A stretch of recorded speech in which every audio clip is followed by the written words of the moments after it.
देख रहे हैं फोरमैन शो। प्रोग्राम में शामिल करेंगे सबसे पहले हेडलाइंस। पाकिस्तानियों की ख्वाहिश है कि वो सऊदी अरब जाएं, जबकि सऊदी अरब के लोग धड़ाधड़ पाकिस्तान आ रहे हैं। बात करेंगे वजीर खारजा सऊदी अरब और मुशीर बराए कौम इस्लामती नासिर अख्तर जंजुआ से। वफाक और सिंध में मामलात शिद्दत इख्तियार करते जा रहे हैं। बात करेंगे मुशीर इत्तलात जनाब मौला बख्श चांडियों से। और प्रोग्राम में शामिल करेंगे सर्दियां, गर्मियां, बहारें, खजाएं आई और चली गई। बहुत से लोग पैदा हुए और बहुत से मर गए, लेकिन गवर्नर सिंध शुरतुल-ए-बाद आज तक अपनी कुर्सी पे बरजमान है। और सबसे पहले प्रोग्राम में शामिल करेंगे हालिया जो ईरान और सऊदी कशीदगी आपको नजर आ रही है। खित्ते में इसके एक अजीब सा टेंशन सा माहौल, एक टेंस सूरत हाल नजर आ रही है। बहुत बहस हुई कि पाकिस्तान को किस तरफ जाना चाहिए, क्योंकि हमने हमेशा दूसरों की लड़ाई में बड़ा कलीदी किरदार अदा किया, तो लिहाजा हमारा भी फर्ज बनता है। और उसके पीछे कुछ डायनामिक्स भी है। फैसला ये हुआ कि हमने सऊदी का साथ देना है हर सूरत पे। आर्मी चीफ का भी बयान आया, उस पर हुकूमत का भी रद्द-ए-अमल यही था। बात करेंगे, हम इस वक्त हमारे साथ मौजूद होंगे जनाब नासिर जंजुआ साहब, जो नेशनल सिक्योरिटी एडवाइजर भी है हमारे मुल्क के, और इससे पहले उनका बड़ा पोर्टफोलियो था उनके पास। उनके साथ जनाब एक प्रिंस साहब मौजूद हैं। एक तो इनके नाम में बड़ा कंफ्यूज हूँ, फैजल अजीज साहब हैं, गालिबन फॉरेन मिनिस्टर हैं ये भी पाकिस्तान पहले हैं, इन्होंने ग्राउंड बनाया, उसके बाद आपने देखा कि दूसरे भी साथ सामने आए। तो बात करेंगे जरा। अस्सलाम वालेकुम, कैसी तबीयत है आपकी सर?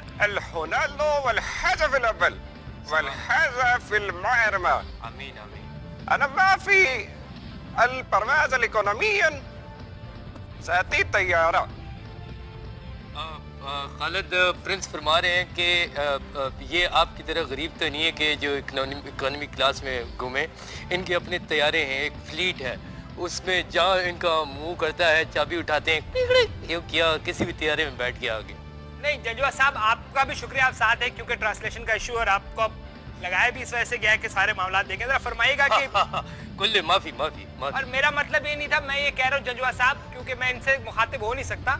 जरा फरमाइएगा कि मकसद क्या है, किस काम से पाकिस्तान आना हुआ? ये तो हमें पता चल ही गया है, लेकिन वो मकसद अचीव हुआ या नहीं हुआ, और किस तरह है, ये क्या सोच के आए ना?